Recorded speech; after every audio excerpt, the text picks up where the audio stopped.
Hello' everyone, আজি মই আপোনালোকৰ কাৰণে এটা লৈ আহিছোঁ এটা একেবাৰে সহজ ৰেচিপি। সেইটো হৈছে ভীমকলৰ জোৰণি পানী। আপোনালোকে ক'ল্ড ড্ৰিংকছ বা বেলেগ মেংগ' ফ্ৰুটি খোৱাতকৈ এই যদি জোৰণি পানীকণ খাই বহুত এনাৰ্জি পাব, বহুত শক্তি বহুত ভিটামিন পাব। ভীমকলৰ গুণাগুণৰ কথা সকলোতো বাৰু জানেই, মই কোৱাৰ বেলেগকৈ প্ৰয়োজন নাই বাৰু। ঠিক আছে, আজি ৰেচিপিটোলৈ আহোঁ। এই যে ভীমকলখিনি মোৰ ঘৰুৱা ভীমকলে হয়, অকণমান বেছিকৈ পকি গ'ল, সেইকাৰণে মই ভীমকলখিনি সৰু সৰুকৈ টুকুৰা টুকুৰা কৰি কাটি লৈছোঁ। আপোনালোকে দেখা পাইছে।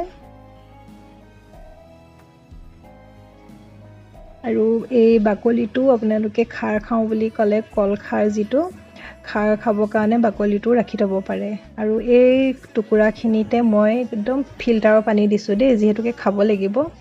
ফিল্টাৰৰ পানী দি পেলাই অলপ সময়ৰ কাৰণে 6 ঘণ্টা 7 ঘণ্টাৰ কাৰণে ৰেষ্ট কৰিব দিম, ৰাখি দিছোঁ। পূৰা 6-7 ঘণ্টা আপোনালোকে ইচ্ছামতে যিমান দেৰি পাৰে আৰু। এয়া ধুনীয়াকৈ ঢাকি ৰাখি এতিয়া 6 ঘণ্টাৰ পিছত মই আকৌ উলিয়াইছোঁ আবেলি সময়ত খাবৰ কাৰণে। এইখিনি ভীমকলৰ হেৰিখিনি গুড়িখিনি টুকুৰাখিনি এইখিনি মই হাতাৰে ভালকৈ ফেটি লৈছোঁ, পূৰা গুড়ি হৈ যোৱাকৈ ফেটি লৈছোঁ, যাতে ৰসটো ওলায়, তাৰ পানীখিনিত ৰসটো সোমাই যায়। আৰু চাকনি এখনে, ডাঙৰ চাকনি এখনে লোহাৰৰ, এই ৰসখিনি মই গিলাচত এতিয়া এটা এটা গিলাচত তেনেকৈ ভাগ কৰি চাকি লৈছোঁ।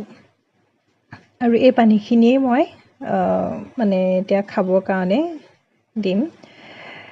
আৰু এনেকৈ আপোনালোকেও খাবচোন, বহুত শক্তি পাব আৰু বহুত ভাল বস্তু। ভীমকলখিনি যেতিয়া সৰহকৈ বেছিকৈ পকি যায় তেতিয়া খাবলৈ বেয়া লাগে, তো এনেকৈ বনাই পেলাব সেই পকা ভীমকলখিনিৰে। আৰু এয়া মোৰ ৰেডি। প্ৰথমতে মোৰ ল'ৰাটোকে খাব দিছোঁ আৰু এইফালে কৰি দেউতাকক দিলোঁ। দেউতাকক দিয়াৰ পিছত আৰু মোৰ দেৱৰজনো আহিছিলে সেইটো সময়তে, তাকো দিলোঁ। সিও ভাল হৈছে বুলি কৈছে বাৰু। আৰু একদম টেষ্ট ভীমকলৰে। গতিকে মোৰ ৰেচিপিটো কেনেকুৱা লাগিলে জনাব। আজিলৈ আহিছোঁ, পুনৰ লগ পাম, তেতিয়ালৈকে বাই।